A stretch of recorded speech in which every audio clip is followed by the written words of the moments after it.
ఆలవాలమైనటువంటి సరస్వతి దేవత మన అందులో ఉన్నట్లయితే, మన యొక్క పట్టుదల మనకు ఉన్నట్లయితే ఎలాంటి అసంభవమైన విషయాలను కూడా సంభవంగా చేస్తాము. ఆ అమ్మవారి యొక్క కరుణాకటాక్షాలు మన దగ్గర ఉన్నప్పుడు, మన దగ్గర పట్టుదల ఉంటే అవి ఏ పనులైనా చేయడానికి అనుకూలంగా ఉంటుంది. కాబట్టి విద్యార్థికి ఉండవలసింది శ్రద్ధ. సరే, కొంత ప్రజ్ఞాపాఠవాల ప్రకారం కొంతమందికి హెచ్చు తగ్గులు ఉంటాయి. ఏ ప్రజ్ఞ ఎంతవరకు ఉన్నా కూడా, మా మిత్రుడు చెప్పిండు నేను ఫిట్టర్నే అనుకున్నాను. సరే, నువ్వు ఫిట్టర్నే అయినా కూడా నీ యొక్క వృత్తిని ఐ లవ్ మై జాబ్ అంటే నువ్వు చేసేటువంటి పనిని నువ్వు దేవతాయుతంగా నేను ఏదైనా చేయగలుగుతున్నప్పుడు చేసినప్పుడు నీకు అందులోనే సంతృప్తి ఉంటుంది. కాబట్టి పిల్లలు, మీరు కూడా నేను లో లెవెల్లో ఉన్నాను, నేను హై లెవెల్లో ఉన్నాను, నేను మాధ్యమికంగా ఉన్నాను అని ఎలాంటి కాకుండా 10వ తరగతి వరకు నామమాత్రపు చదువులైనా ఇంటర్మీడియట్ తర్వాత ఇంటర్మీడియట్ ఆర్ ఇంటర్మీడియట్ అయితే లేకుండా రైట్ ఏదో ఒకటి జరుగుతుంది. కాబట్టి ఖచ్చితంగా చదవడం అనేది చేస్తే ఏ పనినైనా సులభంగా చేస్తాం. కాకపోతే మాకున్నప్పటి భయభక్తులు ఇప్పటి పిల్లలకు లేవు. ఎందుకంటే చెప్తే వినడం లేదు, తెలిసిన వాడు కూడా కష్టపడడం లేదు. ఏంటంటే మమ్మల్ని మేము ఎట్లా పాస్ అవుతాం అనే విషయాన్ని నిర్లక్ష్య ధోరణి ద్వారా మన యొక్క విద్యా వ్యవస్థ భ్రష్టు పడుతుంది. అధికారులు ఏం చేస్తారు, ఎవరి ఒత్తిడి వాళ్ళే, ఎవరి పనులు వాళ్ళే, అందరికీ పాస్ కావాలి. ఈ పాస్ అవ్వడం చూస్తున్నాం కానీ వ్యవస్థ పాడైపోవడం చూస్తలేదు.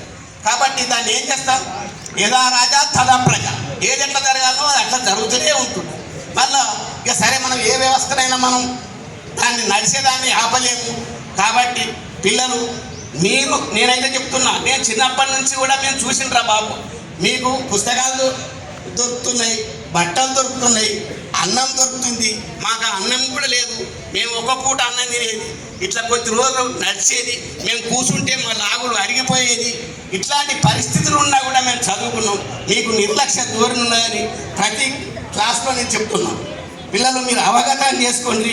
మీ ఇప్పుడు తెలియదు, ఆ తర్వాత తెలుస్తుంది. మీరు ఇప్పుడు కాదు, మీరున్నట్టు మీ నాన్న మిమ్మల్ని ఉంచినట్టు మీరు ఇట్లే ఉంటే కాదు. మీ నాన్న మిమ్మల్ని మెరుగు చేసిండు, మీరు మీ పిల్లలకు మెరుగు చేయాలి అనే ఉద్దేశంతో ప్రతి క్లాస్లో నేను వాళ్ళకు ఈ విషయాలు మాత్రం కంపల్సరీ చెప్తున్నాను.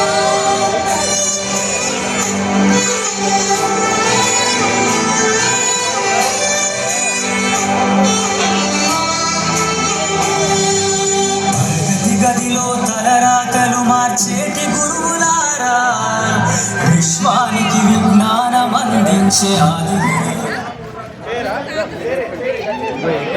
మార్చేటి గురువులారా, విశ్వానికి విజ్ఞానం అందించే ఆది గురువులారా, రాజు వేదం చూపని ఉపాధ్యాయులారా, రాజు వేదం చూపని ఉపాధ్యాయులారా, ఎంత చెప్పినా తరగని మా త్యాగధనులారా, తరగతి గదిలో తలరాతలు మార్చేటి గురువులారా, విశ్వానికి విజ్ఞానం అందించే ఆది గురువులారా.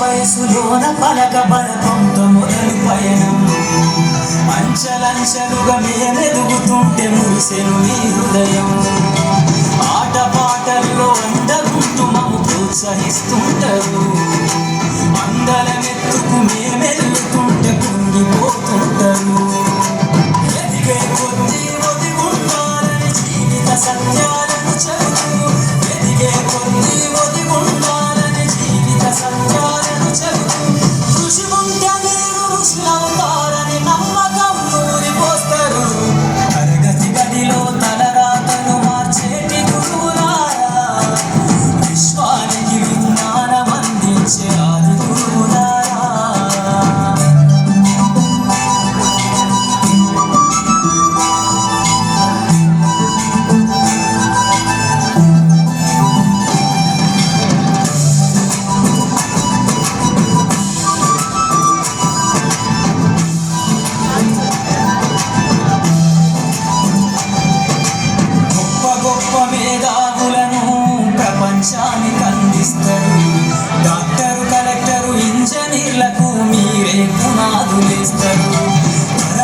లేకపోతే సృష్టి చీకటని మరో టీచర్ను చేస్తారు.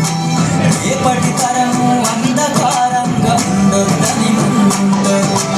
రాష్ట్రాన్నేలే సీఎం అయినా, దేశాన్నేలే పిఎం అయినా, రాష్ట్రాన్నేలే సీఎం అయినా, దేశాన్నేలే పిఎం అయినా, నీ నుండి విద్య నేర్చినోళ్ళయా ఒకనాటి నీ శిష్యు.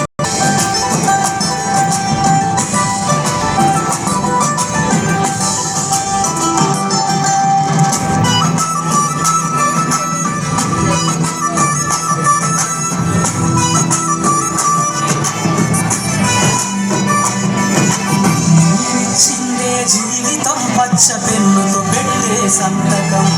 సమాజంలో ఈ గౌరవం 10 మందిలో గొప్పగా బతకటం. ఎట్ల తీరును నీరుణం ఏమిస్తే చెల్లును నీ త్యాగం. ఆటల్లో చెబితే సరిచూనా టీచర్ల గొప్పదనం. ఈ నేల ఉన్నంత